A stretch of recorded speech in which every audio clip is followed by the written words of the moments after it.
What's up, my sunflowers? This is Queen of B1000 on my way to work. It's Tuesday, and sorry about the lighting. I was just coming from underground. Um, good morning, first of all.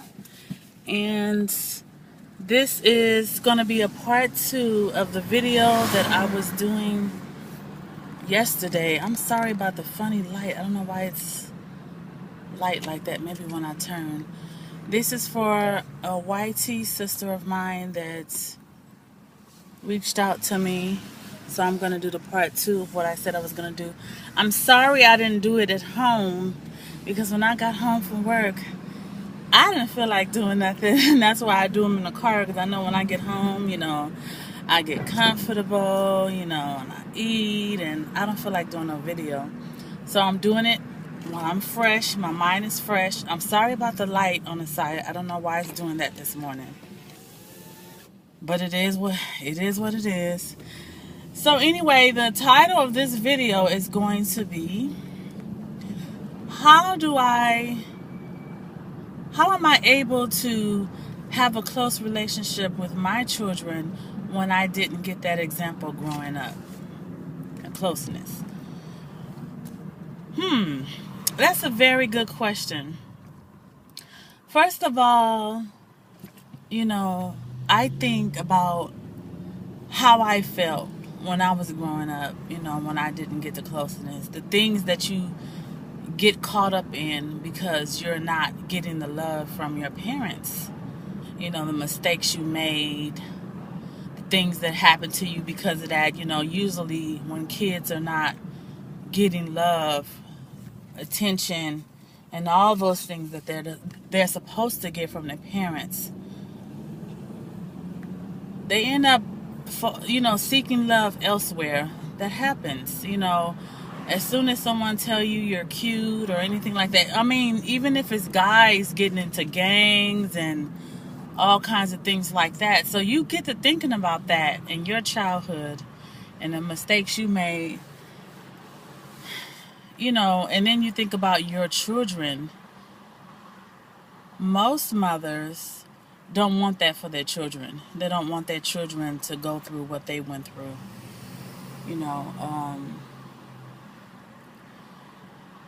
How do you learn how to be a good parent? I think it's God. I believe it's God, because there's no books. You guys already know there's no handbooks on how to be a good parent. And in some cases you're not taught how to be a good parent. In some cases you are. You have good role models. Maybe your mother has given you love and you grew up with a mother and a father and you guys do things together, so you learn from there. But then others, like me, my grandmother pretty much raised me, my mom's mom. I stayed with my grandmother, so it was me and my other cousins, amazing.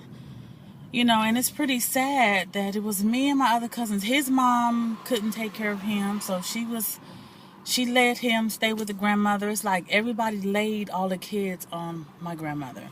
So we was all cousins living in one house, 3 of us. My other cousins, they had their mom and stuff like that, but it wasn't really like a complete family, like we were like. So my grandmother did the best she can, even it was dysfunctional because there were so many things that happened. But we didn't have good role models to teach us how to be good parents. So I can say, you asked the question, well, how did you learn how to be a good parent? Well, like I said, it's God, because it's God and the yearning in me to give her better than what I have. I was the only child from my mom. I didn't have no brothers and sisters from my mother, and I grew up pretty much by myself. Later, I found out I had brothers from my dad, other relationship, but we never really grew up together, and it's sad to say that even up till now, we're not all that close, I just say, well, I still pray for them and everything, but we're not all that close because, you know, we rarely keep in contact with each other. I tried sometimes, but sometimes things happen. But anyway, back to the subject. I'm rambling. I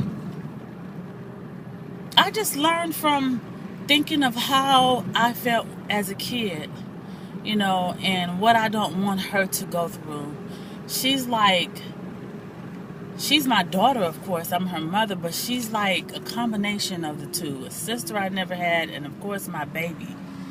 And that's why I love her so much. So you get that from the inner part of you, you know, your spirit. And that's what makes you a good mom. You think about your past and what you went through and what you want to do different. You have a second chance to make it better, to give your children what your parents didn't give you. And then also that will be a good example for them, because they will watch you and they will admire you and like, wow, you know, you're a good mom. My mom has told me that many of times. And she, you know, she's proud of me, you know, because they know that they wasn't there for you, and you are such a good mother to your children. That's God. I'm telling you, I mean, man. So that's how you learn, you know, you just think of when you were a kid and the things that you didn't like, things that you didn't have that you do for your kids. You don't want them to go through what you went through. So, and ways to show your kids love. It's not a means of financial. No, that's not a good way to show your kids that you love them. Showing your kids that you love them is unconditional. You know, show your kids unconditional love, meaning whatever they're going through, no matter what, even if they're getting bad grades, hopefully they're not, you know, whatever, you know what I mean, just loving your children and telling them you love them. Tell them you love them daily. They should hear that you love them. Hug them. I know you probably already know this, but maybe there's somebody that don't really know that. Hug them. And it's not always about hollering at your kids and get out of my face and stuff like that. No, it's spending quality time with your kids. If you have girls, especially, go have a mommy and me day out. Go shopping. Go get your toes done together. You know, go just hang out together. Do things that she likes. If you have sons, the same thing. Find things that they like and, you know, to do. And when they get older, as they get older, you know, become adults, still love them. You know, just because they're adults doesn't mean that, you know, you should not show that you love them. Unconditional love is being able to tell them when they're wrong.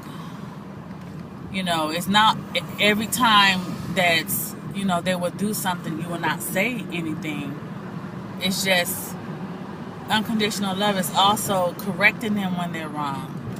Not giving up on your, please don't give up on your children. No matter what, you should be able to talk to them. If they've done something wrong, talk to them. Sit them down and correct them, because God, you know, He will want you to do that. You know, God hasn't just thrown us away and say you're garbage. You know, He's always there. And you should be the same way for your children, even when they become adults. Now, if they're robbing or doing all that other stuff, you have to just pray for them and try to get them help if so. But there's really nothing you can do if it gets to that point. But anyway, that's just a little rambling. I don't know if I touched some subjects. Why I'm talking about that, it just popped into my head. So I hope this helps you, girl. Forgive me, I'm like rambling this morning, so I hope I covered some things, some questions that you had. Always be there for your kids and protect them, teach them, guide them, yeah, and love them. So anyway, thank you guys for watching this video. I hope you have a blessed day, and God bless. Bye.